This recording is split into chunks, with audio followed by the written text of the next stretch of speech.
Good afternoon, everyone, and thank you all for joining me. I'm Israeli government spokesperson Rakela Karyamson, and this is March 21st, day 167 of the October 7th war. 167 days since the lives of all Israelis changed forever. More than 1,200 lives brutally snuffed out, entire families murdered. 253 lives violently ripped out of their homes, their very beds, watching their entire neighborhoods burn to the ground as they were taken into captivity in Gaza. Therefore, our goals in this war remain steadfast. Bring home our hostages, destroy Hamas, and achieve total victory. Gaza will never again pose a threat to us. From the get-go, our objective has been to focus on terrorists of Hamas and Islamic Jihad, not ordinary Gazans. Consistently, we have warned and guided the residents of Gaza to leave and stay away from the fighting, creating safe humanitarian corridors and delivering an unprecedented amount of aid to civilians. As our Minister of Strategic Affairs, Ron Dermer, said today, after all those statements in support of the Jewish people, when we were victims, you abandon us now on the last leg of our victory against this genocidal terrorist force. Shameful. I would now like to give you an update on COGAT. COGAT, of course, is a department that coordinates and facilitates humanitarian aid entering Gaza. Yesterday, 77 tons of food was airdropped over northern Gaza. 189 humanitarian trucks were inspected by Israel and transferred to Gaza. Of the 120 trucks that were transferred into Gaza, only 72 were distributed by the UN. If there is indeed an aid or food crisis in Gaza, it is squarely on the side of distribution. Our message to the UN is clear. We are doing our part. Try doing yours. Hamas started this war on October 7th, and any related consequences rest at their door. Israel's COGAT has delivered 17,647 trucks of humanitarian aid and counting. Again, it is the UN's job to distribute it. I would like to turn now to an operational update from Gaza. Specifically, the IDF's ongoing targeted operation to rid the Shifa hospital of terrorists. Hamas returned to the Shifa hospital and attempted to regain control and return the hospital to their command center, once again trying to use the most vulnerable as human shields. This cannot and will not be allowed. The IDF continues to foil these plans. Since this operation began, over 140 terrorists have been eliminated in the area of the hospital, and more than $3 million in cash earmarked for terrorism, including infrastructure and weapons, were found in the Shifa hospital area. During this ongoing operation, around 3,700 Gazans heading south were able to move through the checkpoints near the hospital. The IDF also provided a fuel truck and humanitarian aid to local Gazans, about 1,800 liters of water, and about 4 tons of food. I would like to turn now to the situation on Israel's northern border. Yesterday, Hezbollah launches were identified in the areas of Hardov, Yiron, Misgav, and Margilot. The IDF returned fire and struck the sources of these attacks.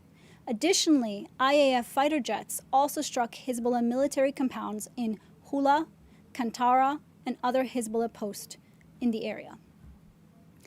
Now to Ramadan here in Israel. As tomorrow is Friday, I would like to remind you that Israel maintains freedom of worship while ensuring public safety. Tens of thousands of worshippers have entered the Temple Mount in recent days, and prayers are taking place peacefully. Hamas and others spreading incitement and false news on social networks in order to encourage violence and disrupt the holiday should not be given attention.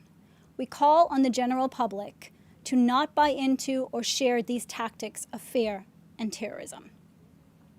And finally, I would like to share with you a readout of the conversation between our PM and U.S. President Biden yesterday.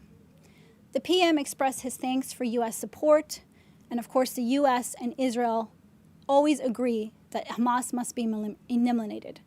Our only disagreement are on the best way to achieve this goal. Our PM said, and I quote, It is impossible to complete the victory without the IDF entering Rafah in order to eliminate the remnants of Hamas's battalions. The PM made clear that the cabinet has approved the IDF's operational plan, which includes the evacuation of civilians from the battle zone. President Biden asked to present Israel with proposals in the humanitarian sphere and also on other topics. The PM said, and I quote, "There have been times that we have agreed with our friends, and there have been times that we have not agreed with them. In the end, we have always done what is vital for our security, and this is what we will do this time as well." That brings me to the end of today's briefing. I will now take your questions in the chat. Please do state your news outlet along with your question. Thank you. Thank you. First question from Hannah Julian of the Jewish Press. Can you comment on the news that the US has submitted a draft resolution to the United Nations Security Council calling for an immediate ceasefire even before Israel's delegation arrives for talks next week in Washington? Thank you, Hannah, for the question. I think that question might be better addressed to Secretary Blinken's team. I will say, however, that our goals in this war remain the same. Bringing our hostages home and eliminating Hamas and making sure they can never pose a threat to us from Gaza ever again. And also to everyone calling for, a ceasefire or for this war to end, this war could end this afternoon. If Hamas surrendered and returned our hostages, this war would be over. Thank you. Another question from Hannah Julian. Also, do you have a response to Secretary Blinken's call for the establishment of a Palestinian state? We have heard those reports. And again, I think that question would be better addressed to Secretary Blinken's team. I don't have any comment at this time. Thank you. Question from David Clement at the News Forum. Secretary of State Blinken has said that the gaps are closing regarding a ceasefire or a hostage exchange deal. Does the Prime Minister's office have any comment about these gaps and the prospect of a deal? Thank you for the question. Obviously, I can't comment live on air about the ongoing negotiations to free our hostages. But I will reiterate that Israel will do everything in our power to bring our civilians and our hostages home. And like I said, these talks are ongoing, and at this moment, I can't comment on them. Thank you. Question from Joel Pollack at Breitbart News. US Senator Sherrod Brown said that he did not trust either Hamas or Israel to obey a ceasefire. Is there any reason not to trust Israel to adhere to a ceasefire, whether temporary or permanent? Those comments, I think, are unfortunate, as every ceasefire that we've had in the last few years with Hamas has been broken by Hamas. Israel has always adhered to any agreements that we've come to in any ceasefire deals. Thank you. Question from Carrie Khan at NPR in the USA. Is there hunger in Gaza? Again, I've heard those reports, and I think it is absolutely unfortunate that credible news organizations and countries around the world are buying into Hamas narrative. What's interesting is that every time we have arrested or captured Hamas terrorists, they have been quite fed. They're in good health. They are robust sometimes. I think this myth that there is hunger in Gaza is exactly that, a myth. And the other thing I would say is, again, as I said in the briefing, on the distribution side, we are doing everything in our power for aid to enter Gaza. Now, the aid organizations, the UN, the powers that be within Gaza, they have to distribute the aid. It is on them. We are doing our part, and they need to do theirs. Thank you. Question from Hamdan Salhut of Al Jazeera English. Can you comment on reports that the UK will not supply weapons to Israel if it does not abide with international law, something Israel has been accused of violating?